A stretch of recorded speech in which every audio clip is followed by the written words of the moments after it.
Hey, this is Mike from Muscle for Life, and I'm often asked about books. People ask me for book recommendations on various topics. They ask me what book I am currently reading and what books I have recently read and what my favorite books are and so forth. And as an avid reader, I am always happy to oblige and get some book recommendations in return as well. I also just like to encourage people to read as much as possible because I think that knowledge benefits you much like compound interest benefits your bank account, in that the more you learn, the more you know, and the more you know, the more you can do, and the more you can do, the more opportunities you have to succeed. And on the flip side, I also believe that there is little hope for people who aren't perpetual learners. I know that might sound a little bit pessimistic or cynical to you, but let's face it, life is overwhelmingly complex and chaotic. And if we look around, we can find plenty of evidence that it simply suffocates and devours the lazy and ignorant. So if you are a bookworm and you're on the lookout for good reads, or if you'd like to just get into the habit of reading more, then this book club is for you.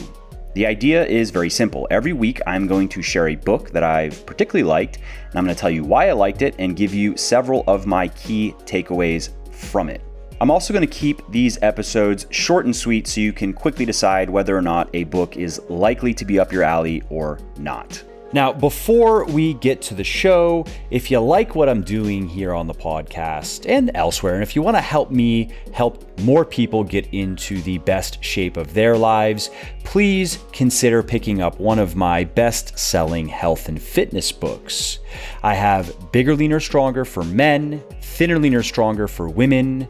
I have a flexible dieting cookbook called The Shredded Chef, as well as a 100% practical, hands-on blueprint for personal transformation called The Little Black Book of Workout Motivation. These books have sold well over 1 million copies and have helped thousands of people build their best body ever. And you can find them on all major online retailers like Amazon, Audible, iTunes, Kobo, and Google Play, as well as in select Barnes & Noble stores. So again, that's Bigger, Leaner, Stronger for men, Thinner, Leaner, Stronger for women, The Shredded Chef, and The Little Black Book of Workout Motivation. Oh, and I should also mention that you can get any of my audiobooks for free when you sign up for an Audible account, which is the perfect way to make those little pockets of downtime like commuting, meal prepping, dog walking, and cleaning a bit more interesting, entertaining, and productive. And if you want to take Audible up on that offer and get one of my audiobooks for free, just go to legionathletics.com/audible and it'll forward you over, and then you can sign up for your account. Okay, so let's get to the featured book. This is Profit First by Mike Michalowicz, I believe. Mike maybe should have chosen a pen name, Michalowicz, Michalowicz. And this is a book that I chose because I get asked about business stuff fairly often, and often from people who are either thinking about starting a business or have just started a business. And this is one of the books I always recommend that they read, among others, but this is one of the first books I recommend they read because it highlights the vital importance of generating a healthy profit. Not just revenue, as many people think. Now, profit is imperative because if you focus too much on the top line, if you focus too much on revenue and too little on the bottom line, profit, you can find yourself saddled with all the troubles and risk and uncertainty involved in owning a business for less money than you could make working for someone else. And what's more, a lack of profitability is one of the primary reasons that businesses fail. And this is why I've said many times that I would not want to own a business unless I could make at least 3 times more money than if I worked for someone else. I've owned a couple of businesses now for 8 or 9 years, and things have gone well, some things have not gone well. I've learned a lot, and I just don't think that it's worth the hassle if you can't make enough money from it. I think there's a lot to be said for just having a great job, for having a stable, high-paying job where you get to do work that you like, and you don't have to worry about all the other stuff that comes with running a business, a lot of stuff that is rightly not your concern. That if you work in a good business, even if you are very enterprising and you want to try to help the business do as well as possible, there are certain areas of the business that a smart CEO or COO or business owner would say, don't worry about that stuff. I want you to focus on what you're best at, and let's do that. And I love the initiative, and let's pour all that creative energy into what you are very good at and what you enjoy. Don't worry about these other things. We'll take care of these other things so you don't have to waste your time with them. You get to have that luxury as an employee, not as a business owner. And so anyway, what that means then is if a business can't generate enough money for you, and ultimately that means it needs to generate enough profit, it might be smarter to get into a different line of work, to have a different business, or to work for someone else and to work for a business that you believe in and work with a group of people that you like and make good money doing the stuff that you like to do. Because again, owning a business means that you're going to have to do a lot of things that you don't necessarily like doing. You just do them because you need to, but there needs to be a reward for that, right? And so then an unprofitable business, which is, to quantify that, I would say a business that's generating less than 5% in net income. So if less than 5% of revenue is there at the bottom line, net income, which is the money that's left over after you take out expenses, interest, and taxes. That's really what's left over for the owners. That business is in dire need of an overhaul. 10% net income by business standards is good. Not great, it's good. 15% is great. Anything higher than 15% is better than great, right? So if a business is generating only 1, 2, 3% in net income, you really need to find out why and address it. And this is something I've learned firsthand in my businesses, which have ranged from super profitable in the case of my book publishing to super unprofitable in the case of my sports nutrition company, Legion. And it has taken a concerted effort to keep the publishing highly profitable over the years, and then to raise Legion's net income to a normal level, to get it to around 10% of revenue, which again is good by business standards, not great. And the first step to achieve those things was to embrace the message of this book and to focus on growing the bottom line as aggressively as the top line, to focus on improving how much money we retain just as much as we focus on generating sales, right? And the second step then was to put systems and controls in place to maintain those desired levels of profitability. So let's get to my 5 key takeaways from the book, and I'll share some of my thoughts on each. So the first one here, quote, "The new definition of success is not about the most revenue, employees, and office space, but the most profit generated through the fewest employees and with the least expensive office space. Make the game of winning based upon efficiency, frugality, and innovation, not on size, flair, and looks." And my note here is, I completely agree with this. I agree with this now more than ever, given what's going on globally. Revenue is a flashy metric. Millions of dollars in sales sounds impressive. It catches people's ears, but it doesn't tell you how well a business is actually doing. It doesn't tell you how likely that business is to make it, is to endure. Revenue is biceps and abs, right? And profit is hormones and cholesterol levels. Now, consider this. So my publishing company, which has only published my stuff, I haven't published anybody else's stuff yet. I may do that in the future, but I haven't yet. That has generated a total of about $8 million in revenue since its inception. Total sales about $8 million.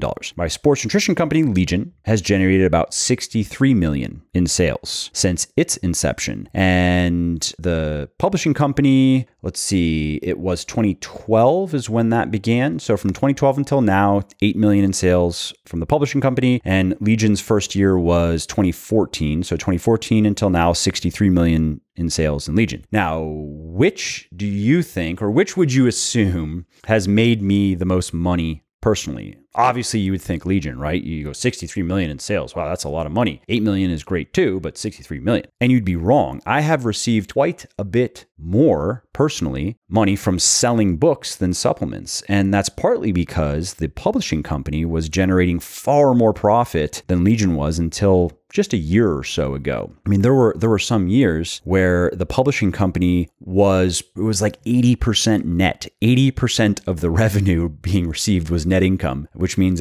that's the money that's left over for me to do whatever I want with. And Legion had years of 3% net. I don't know if we went lower than that. We've had months that are lower, of course, but there were a few years where it was probably 3 or 4% net. And so that was partly by design. I was making enough money from books to not need much money from Legion, which allowed me to reinvest large sums of money into Legion to continue growing the business. But that wasn't the right strategy, and that wasn't entirely by design either. For example, I was allowing Legion's money to be spent too freely because I didn't need it per se. So mostly on inflated salaries of underperforming personnel. I'd thrown away quite a bit of money paying certain people too much who are not with me anymore, who didn't deserve it and should have just been fired, actually. And then I also spent too much money on questionable marketing initiatives that didn't pan out. Not enough due diligence was put in before making the decision to spend 150 grand on something that didn't produce much of an ROI. And there were a number of those blunders over the years. And now, fast forward to today, and things are very different. Legion is much more profitable, and the publishing is still profitable. It's not at 80% net anymore. And I'll talk a bit about why, and that there is a little lesson from the book that ties into. But one of the reasons why Legion's finances in particular are a lot better now is my team and I just run them more stringently, and we insist on maintaining a respectable level of profitability. And that has forced us to figure out how to get more from less. And the result of that has been much higher returns on advertising and marketing spend and on capital and equity. And really, this is just Parkinsons Law applied to business. And if you haven't heard of that, it's just a simple principle that states that something expands to match its supply. Right? So in our personal lives, some of us, we've experienced that as lifestyle creep, right? The more money we make, the more we spend and we expand our lifestyle. We've experienced that in our work. The more time we have to get something done, the more likely it is to take longer for us to get it done, right? Whereas if we're on a tight deadline, we really buckle down and get it done a lot faster. In business, though, you have expense creep, where if the more money you have to spend, so the more money you have after you take out the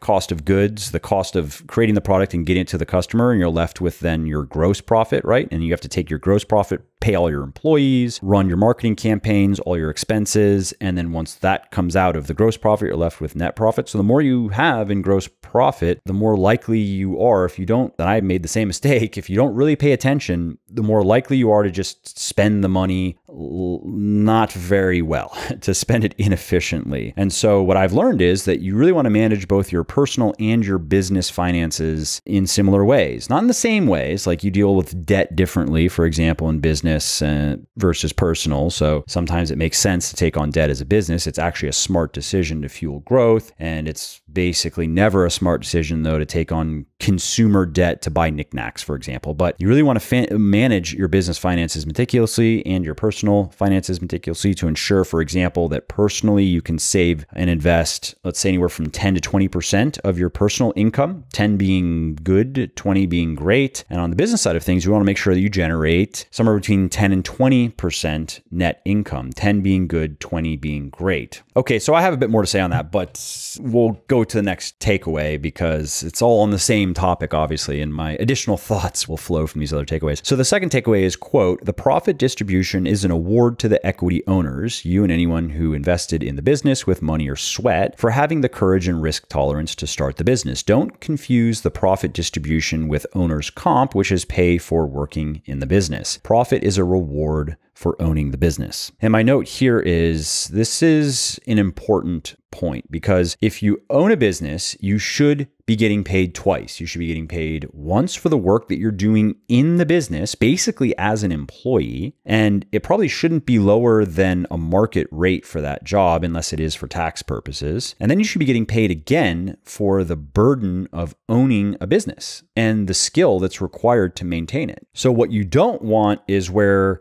the default situation is where profits are remaining in the business. By default, profit should not remain in the business. Net income should not remain in the business as reinvestment or plowback or profit retention to fuel growth. And it also should not remain in the business to make ends meet. That's even worse. If it's remaining in the business to keep the business growing, that's actually not ideal. If it's remaining in the business just to keep the doors open, that is very, very much undesirable. So what should be happening is, by default, the profit, the net income, it should be going to the owner, because a business should be able to remain solvent while also producing a substantial net income, and it should be able to keep growing too. It shouldn't have to cannibalize its net income to grow. Again, when you look at the gross profit that it's generating, that should be enough to continue growing the business and to pay all the bills and to produce a substantial amount of net income. And if a business can't do that, it has major problems. That said, something not addressed in this book is that business owners don't necessarily have to take all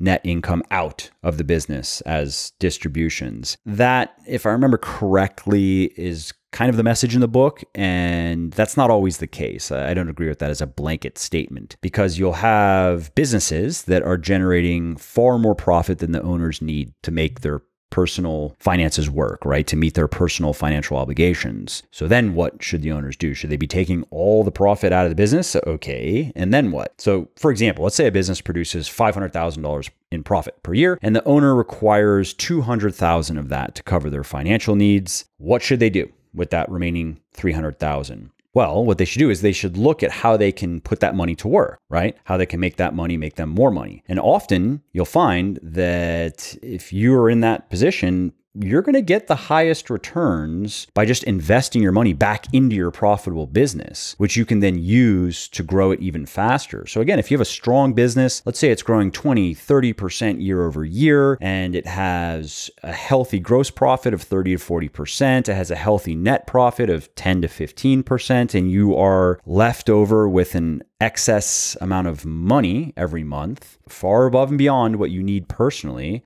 should you just take it and buy things, stimulate the economy? I would suggest not. I think that it'd be smarter to take the opportunity to use that additional income to grow your wealth, to grow your net worth, to grow your passive income so you can diversify your sources of income and set yourself up for a future where you don't have to work for money. That's true financial independence, right? If you're like me, you're probably always going to work. Some of us are just wired that way. I have no dreams of retirement, of just disappearing into the hills somewhere and raising chickens or something. But I certainly have interests that I'm not sure how much money they will make me. For example, I will write fiction stories at some point in my life, probably sooner rather than later. I'll probably start in the next 3 to 5 years. And that was actually my original interest in writing, was fiction. And I even started to work on projects over the years, but it was very slow going because, okay, I was like carving out these little windows of time. I was waking up at 5 a.m. and I'd put in an hour on my fiction story and then start my day. And that was okay, but I figured that it made more sense for me to just shelve that interest for now, focus all of my time on my fitness stuff, make the most of that opportunity, and then revisit the fiction a little bit later when it makes sense for me to give it the time that it would require to really do what I want to do. And so that's something that I will do. How well it's going to do, who knows? I mean, you can make a lot of money with fiction if you do very well, but of course, it is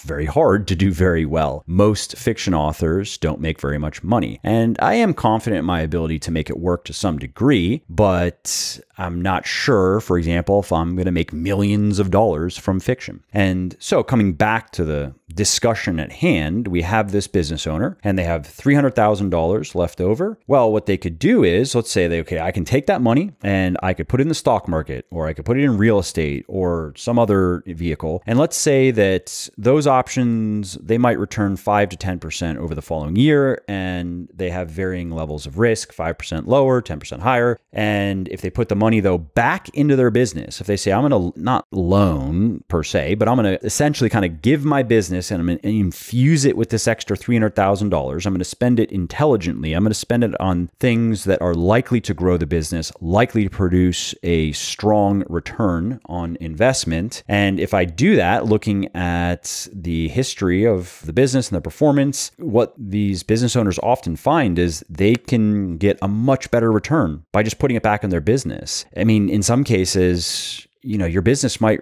return 10 times what the market would return over the short term, over the next, let's say 1, 2, 3 years. Now, of course, there's a downside to that. If that's all you do is just reinvest all excess money, all excess profit into your business, you're placing all your eggs in one basket. And that's great if it works out, right? If you're able to turn, let's say, again, the business is growing at 20 to 30% year over year, and it is generating a healthy profit. And let's say you could stimulate that by 50%. You could bump it up by 10 or 15% by reinvesting a large amount of your profit, which would produce a great return. But if all you ever do is take the money, you're not really taking it out of the business, right? You're leaving it in the business. But if you're like, okay, I'm just going to keep that money in there, keep reinvesting. Oh, look at it grow, look at it grow. If something wild happens, if you have a black swan event, like, I don't know, a global pandemic, for example, that might come and wipe the business out or wipe all of your cash out, put your business in debt, really set you behind, that can have major ramifications personally. And so I think it's smart, again, to diversify your sources of income, diversify your wealth. And so what I do is I take 25 to 50% of the net income of my businesses out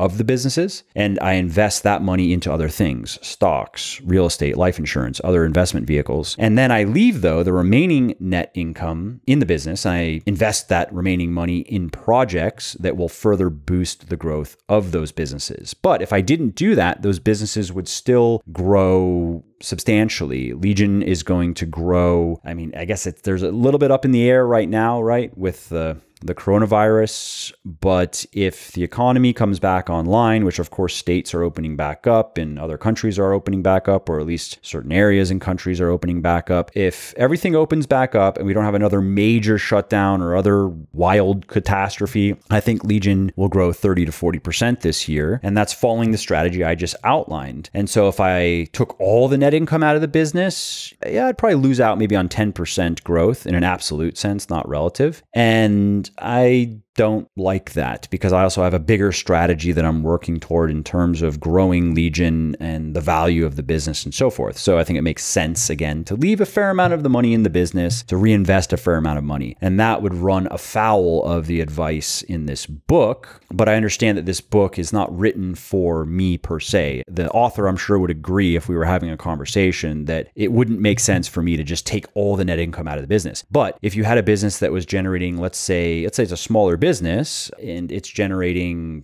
$100,000 a year in profit, then that's an example where it's almost certainly appropriate for the business owner to take all of the net income out. That should be distributed 100% to them, because $100,000 is, you're making a good living, and that plus whatever salary. So let's say he's getting $30,000, $40,000, $50,000 a year in salary, and that's great, or he or she. But depending on where you're living, if you're living in Manhattan, $150,000 a year is not very much money. You are going to feel a squeeze. Now, if you're living in the middle of Missouri, you might feel rich. So it really depends on circumstances. But again, the point is that when a business is not generating that much profit, then it makes more sense for it to be almost wholly distributed to the owner. You do not want to be in a position where you have a business that requires that 75% of that $100,000 to keep growing at, let's say, just 10% a year, or worse, just to maintain its size and market share. And then even worse, to even just stay in business. Hey, before we continue, if you like what I'm doing here on the podcast and elsewhere, and if you want to help me help more people get into the best shape of their lives, please do consider picking up one of my best-selling health and fitness books. My most popular ones are Bigger, Leaner, Stronger for men, Thinner, Leaner, Stronger for women, my flexible dieting cookbook, The Shredded Chef, and my 100% practical hands-on blueprint for Personal Transformation, The Little Black Book of Workout Motivation. Now, these books have sold well over 1 million copies and have helped thousands of people build their best body ever. And you can find them anywhere online where you can buy books, like Amazon, Audible, iTunes, Kobo, and Google Play, as well as in select Barnes & Noble stores. So again, that is Bigger, Leaner, Stronger for men, Thinner, Leaner, Stronger for women, The Shredded Chef, and The Little Black Book of Workout Motivation. Oh, and one other thing is you can get any one of those audiobooks 100% free when you sign up for an Audible account. And that's a great way to make those pockets of downtime like commuting, meal prepping, and cleaning more interesting, entertaining, and productive. Now, if you want to take Audible up on that offer and get one of my audiobooks for free, just go to legionathletics.com/audible and sign up for your account. Okay, takeaway number 3, quote, absolutely do not ask people to take a pay cut. I did this with dire consequences. Asking all your people to continue to work just as hard or harder than ever for less money is worse for the emotional welfare of your company than letting just one more person go. And my note here is when times are tough and cash is tight, which is the case right now for many businesses, the business owners must bear the brunt of the downturn, not the employees. It should not be equitably distributed, everyone bearing their own fair share. No. To do that is to shift the risk and the responsibility inappropriately. You're basically asking employees to act like owners, which is not appropriate. We talk about that in Legion in our culture in terms of mentality, really owning your job and looking for other ways that the business can be improved and really caring, but not when it comes to the finances. Because one reason owners should earn more when the business is flush is the willingness to earn less when it's strapped. And so that means that if the owners have to cut their pay to zero, even if that's what it takes, and even more reduction is needed, you're better off removing non-essential staff and asking your core team to temporarily work harder for the same pay than trying to keep everyone and asking them all to work just as hard for less money. And this is mostly probably just psychological, and a small reduction in pay can have a disproportionately negative effect psychologically. And one of the reasons for that is research shows that people are more averse to losing something they have than to missing out on the opportunity to gain something they don't have. And so people will respond much worse to a cut in their pay than to an increase in their hours. Now, if you're wondering, wait a minute, but they're losing time if you're asking them to work more. And that's true, but losing money is a lot more tangible, right? It's a lot more visceral than losing time. And really what you're losing with time is you're losing the opportunity to do something else with your time, which again is kind of like an unrealized gain. It's just not the same. People do not respond the same to losing money that they're used to getting versus losing some time or being willing to sacrifice some of their time to keep the show on the road. Okay, next takeaway, number 4, quote, when profit margins are big, usually in excess of 20%, people sniff out and almost immediately start to duplicate what you're doing, and they look for ways to do it better, faster, and above all, cheaper than your company. So my note here is if you play the game of business for long enough, you are going to strike very profitable veins that you can tap into, right? It is going to happen from time to time. Sometimes it's going to be a new offering, a new product or service that just does exceptionally well. And sometimes it's an advertising campaign that produces outsized returns, huge ROIs, right? Sometimes it's a distribution win. Sometimes it's a combination of all of those things. Sometimes it's something else altogether. And when this happens, you have to do 3 things. 1, you have to move quickly and you have to exploit it as fully as possible because your competitors are going to catch on. They will find out what you're doing and they will start doing it too, and it will drive profitability down. Then you need to consider ways to consolidate your gains and to forestall number 1 from happening, or at least diminish its effects. And strategically, this is talked about in terms of building a moat, right? So you're building moats around your operations. You're making them less penetrable to outsiders. And there are many ways to do that, but that would be another discussion. Could be a whole podcast unto itself. And the third thing you got to do is you have to keep prospecting for new opportunities, including what your competitors are doing. What are they harvesting right now? And what's working well for them? And what can you do in those spaces? Because number one will happen. When you are doing something that's very profitable, people will move into the space and it will become harder to generate a profit. I mentioned earlier in the podcast that my publishing company had years of upward of 80% net income. That's not impossible now, but it's a lot harder now because word has gotten around that you can make some money selling books. And so a lot of people have published books. Now, a lot of them are not very good and they haven't done very well, but it has glutted the space. And so ultimately, fewer people are finding my books, and book sales have gone up year over year, but the rate of growth has gone down. And partially that's because there are a lot more options and a lot more choices. Now, I was aware of this years ago, and so I did take actions along the lines of the 3 steps that I outlined. Like, for example, I moved quickly by publishing more books. I was publishing a new book every 6 months or so, and then I consolidated my position by updating existing top-selling titles, new editions to improve them, relaunch them, get more people interested in them. I started writing articles and recording podcasts to lead people to my books. I started investing large sums of money into book advertising and did other things. Those are moats, right? Or expanding the moat if you want to look at it in terms of one little fortress. And I also continued to build new avenues of customer acquisition for Legion, because the books have not only been very profitable unto themselves, they've also been a very profitable top of funnel for Legion. They've brought in a lot of not just people, but very high caliber people. Most people don't read books. The average is 1 per year in America.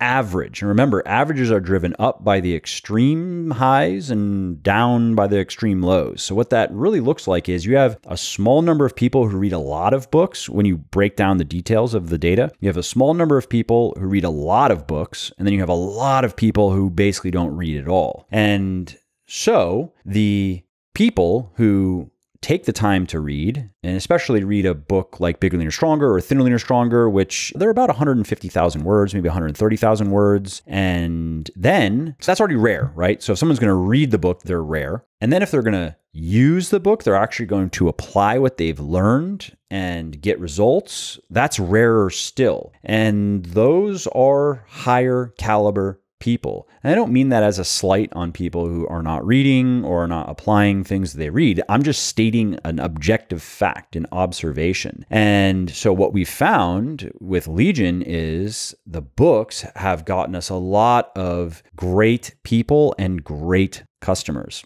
And so coming back to this 3-step process, this final step of looking for new opportunities, I've continued to build these new avenues of customer acquisition for Legion, as opposed to just relying mostly on the books and on book publishing, because I wanted our customer acquisition system to be as resilient as possible, or even you could say anti-fragile as possible if you want to go beyond resilience. Okay, let's get to the 5th and final takeaway here. Quote, to grow the biggest and the fastest, you need to be the best at one thing you do. And to become the best at something, you need to first determine what you are best at and do it a whole lot better. Now, my note here is, this is the central tenet of the book Good to Great, which is a must read if you want to own a business, or if you own a business and you want it to be highly rewarding, or even if you just want to have a highly rewarding job. I highly recommend Good to Great. And in this book, the author explains that to be great, you must find what you can be the best in the world at, and then do as much of that and as little as everything else as you possibly can. And that's a vital component of what the author calls the hedgehog concept. That's a phrase he termed. And that describes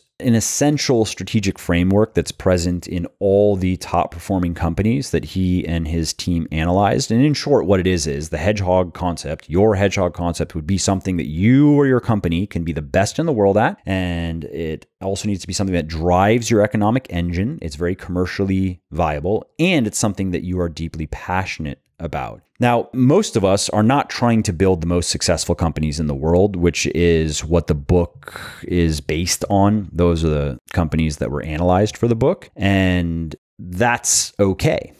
I'm not trying to build the most successful company in the world. I'm definitely not. I'm just trying to build a very successful company or very successful companies. And so my point was, I think it's reasonable then to say that for us, A can be downgraded to extraordinary, right? Or to borrow from Steve Martin, so good they can't ignore you. That is, most of us don't need to be the best in the world at anything, and our companies don't necessarily need to be the best in the world to achieve our goals, to become very successful financially and otherwise. We just need to be far better than most. We need to be so good that they can't ignore us. We need to be extraordinary, right? Top 5 percentile, right? And so in the beginning of a business or career, what that means then is you say yes to a lot of things, right? Because the opportunity cost of most of the work at that point is negligible. It just costs a bit of your time. And you're looking for what that can be. Where can you be outstanding? Where can you be extraordinary? Where can you start to gain momentum? And then though, as things improve and you start to hone in on that, and it takes time to find your hedgehog concept. Colin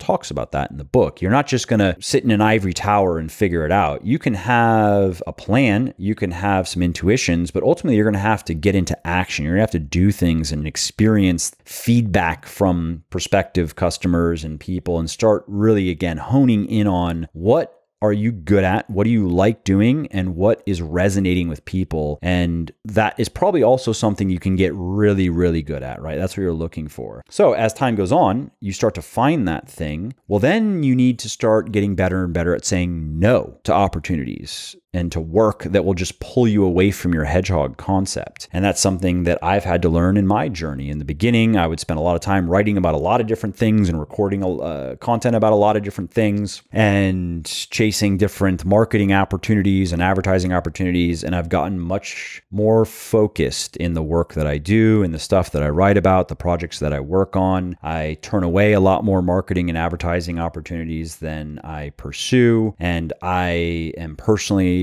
involved as little as possible in as many things as possible that are not related to the highest and best use of my time, which is creating content, writing articles, recording podcasts, writing books, recording videos, doing interviews on other podcasts and other maybe publicity related things. Like that is my hedgehog concept. And the more I focus on those things, the more successful I become and the better my businesses do.